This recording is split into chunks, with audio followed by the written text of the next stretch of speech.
So I'm Emma Rogers and I work here at Bishop Grosseteste University. I teach on the BA Primary and Education course, and I also teach on the Master's course in Children's Literature and Literacies.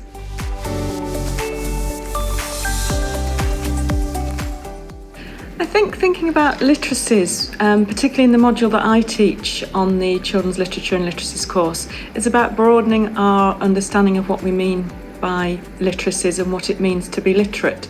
So we're thinking about the traditional, the sort of the canon, the traditional literature, but we're also thinking about more modern texts for children, but also thinking about the everyday literacies that children engage in now. So thinking about digital texts and reproductions of classic tales, perhaps in film or video games. So we're looking at literacies in a much broader sense than just literature alone.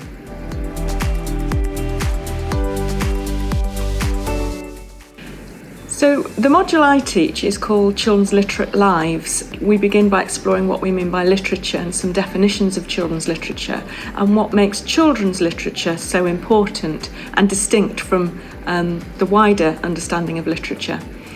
We then go on to consider the books that we read as children. So I've got one example here of a book that was presented to me when I was a very, very young child. Just holding the books that we had as children brings back all sorts of memories about who we were and the sorts of lives we were leading, but also what kind of reading we were doing and how we were engaging with these texts. And also how these texts have helped us to become the adults that we are today. We draw on work like Fierce Bad Rabbits by Claire Pollard, where she catalogues all of the books that she read as a child, and similar to this one, Lucy Mangan's Bookworm. And think about how those books built us, really, how those books have influenced the adulthood that we have now. And then we go on later on in the module to think about how children engage with literature and literacies today, in particular how they read different forms of picture book and how they have access to a much broader type of text.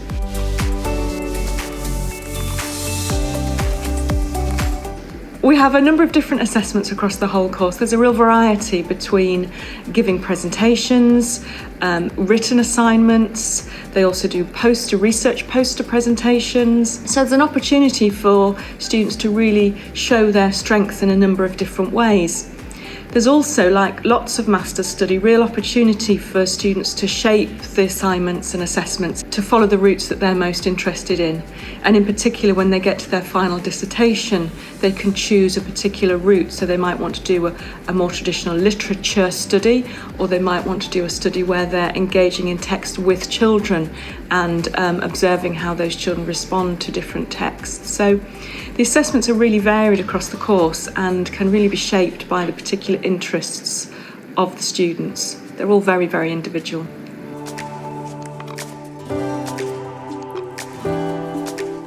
We've got a variety of different students over the years that have engaged with the course. Some of them have been teachers and people from education, and they've tended to use the course as a way of furthering their education and career. So they've gone on to be subject leaders or developing reading in particular in their schools and working with groups of schools to look at the type of books and texts that are in offer in their schools.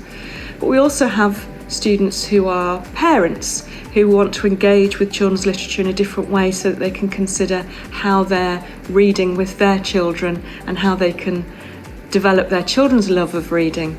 And then we've also got students who are interested in librarianship or authoring, and students who are interested in illustration as well. So because the course is so flexible and they can follow their own interests, they're able to become expert in something that they're really passionate about, which means that then they can go on and further their careers, or in some cases start whole new careers in the children's book industry.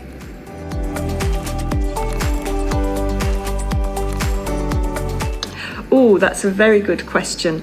I've got some children's books here with me, and some of my favourites are The Goldfish Boy and The London Eye Mystery. So I've read these several years ago, but I'm rereading these because they're really good summer reads. But also I am really trying to extend my understanding of graphic novels. I always found reading comics difficult as a child, and so I've tended to read predominantly fiction. So I'm trying to push myself to read different types of text, and so I'm extending my repertoire of graphic novels. So I'm just reading this one at the moment, Roller Girl by Victoria Jameson.